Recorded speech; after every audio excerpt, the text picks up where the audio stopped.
Good morning, friends. I pray that the next 2 minutes are a blessing to you so that you can go out and be the blessing to those you encounter in your walk today.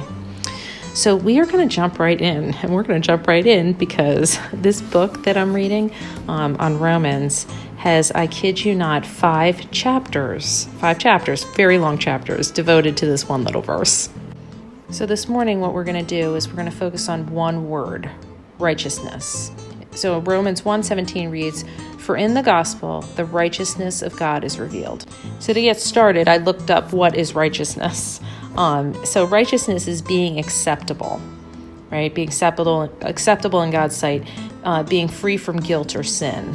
So to be perfectly honest, I've always thought of righteousness as being on like a scale, and at the top was God's perfect righteousness, and at the bottom-ish was my righteousness.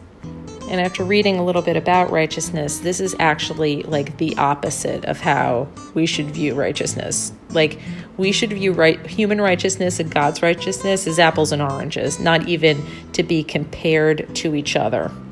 Because when this verse tells us that the gospel reveals the righteousness of God, it is actually saying that God must inevitably demand of us what we can never provide for ourselves. He requires perfection because it would be unfair if he required anything but perfection.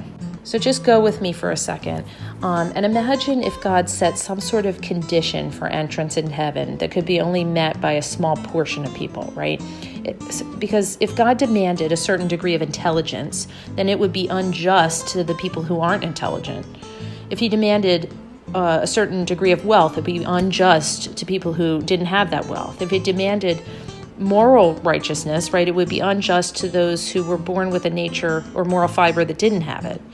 And because he demands perfection, because he is holy, this has to be a free gift available to anybody, regardless of who they are, regardless of what they do. It has to be a free gift.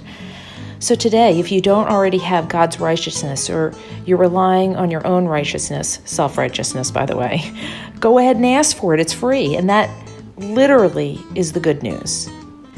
May you remember today to ask for his righteousness instead of yours as you go out today and be the blessing. Till next time, Katie.